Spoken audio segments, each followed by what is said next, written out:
একটি মেয়ে ভুল করে একটি ল্যান্ডমাইনের উপর পা রেখে যায় এবং ভয়ে সেখানেই স্থির হয়ে যায়। ঠিক তখনই এক সৈনিকের নজর তার উপর পড়ে। সে জোরে চিৎকার করে বলে সে যেন একদমই নড়াচড়া না করে। তারপর সেই সৈনিক মেয়েটির কাছে যায় এবং খুব সাবধানে মাইনের উপর জমে থাকা কংক্রিট সরাতে শুরু করে। কিছুক্ষণের মধ্যেই সে মাইনের ফিউজ খুঁজে পায়। মেয়েটি ভয়ে ভীষণভাবে কাঁপছিল, কিন্তু সৈনিকটি অবাক হয়ে দেখলো মাটির নিচে চাপা পড়ে থাকা এই মাইনটি কোনো সাধারণ মাইন নয়। এর বিস্ফোরণ এত শক্তিশালী যে পুরো শহর কেঁপে উঠতে পারে। এটা শুনে মেয়েটি ভয়ে অসাবধানভাবে পিছিয়ে যেতে শুরু করে। সৈনিকটি সঙ্গে সঙ্গে প্রতিক্রিয়া দেখে তার জুতোর উপর জোরে চাপ দিয়ে তাকে থামিয়ে দেয়। তারপর সে মেয়েটিকে জিজ্ঞেস করে সে 10 সেকেন্ডে কত দূর দৌড়াতে পারে। কিন্তু মেয়েটি এতটাই ভয় পেয়েছিল সে আন্দাজই করতে পারছিল না 10 সেকেন্ডে কত দূর যেতে পারবে। সেই মুহূর্তে দুজনই খুব ভয় পেয়ে গিয়েছিল।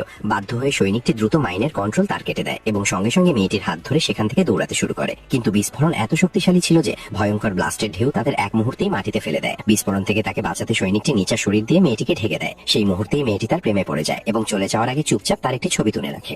গাড়ি থেকে নামার পর মেয়েটি একটি ব্রেসলেট খুঁজে পায়। তখন তার মনে পড়ে যখন তারা বিস্ফোরণের কারণে পড়ে গিয়েছিল তখন হয়তো ধাক্কা লেগে ব্রেসলেটটি তার কাছে এসে পড়েছিল। মেয়েটি ব্রেসলেটটি তাকে ফিরিয়ে দিতে চেয়েছিল, কিন্তু তখন অনেক দেরি হয়ে গিয়েছিল। সৈনিকটি ভেবেছিল মেয়েটি শুধু তাকে বিদায় জানাচ্ছে, কিন্তু যখন সে ব্রেসলেটের কথা জানতে পারে তখন বাস অনেক দূরে চলে গিয়েছিল। বাড়ি ফিরে মেয়েটি তার যোগাযোগ খুঁজে বের করার চেষ্টা করে, কিন্তু কোনো তথ্য পায় না। সৈনিকটি পুরো সময় মুখে মাস্ক পরেছিল, তাই মেয়েটির পক্ষে তাকে চিনে নেওয়া কঠিন ছিল।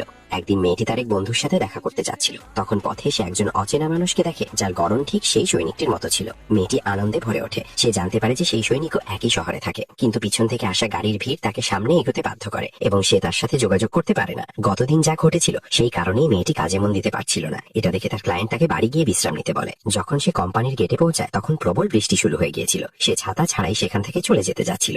তখনই কেউ তাকে ডাক দেয়। মেয়েটি পরিচিত সেই কণ্ঠস্বর শুনে পিছনে ঘুরতেই দেখে সামনে সেই মানুষটি দাঁড়িয়ে আছে যাকে সে অনেকদিন ধরে খুঁজছিল। তার সাথে আবার দেখা করার জন্য সে আবার কোম্পানির বিল্ডিং এর ভিতরে ফিরে যায়। সে অনেকক্ষণ অপেক্ষা করে, কিন্তু সেই মানুষটি আর দেখা যায় না। মেয়েটি চলে যেতে যাচ্ছিল, ঠিক তখনই সেই সৈনিক সামনে এসে দাঁড়ায়। কথাবার্তার সময় সৈনিকটি তার ব্রেসলেট ফেরত চায়, কিন্তু মেয়েটি সেটি ফিরিয়ে দিতে চায় না। সে মিথ্যে বলে যে ব্রেসলেটটি সে বাড়িতে ভুলে এসেছে এবং পরের বার দেখা হলে তা ফেরত দেবে।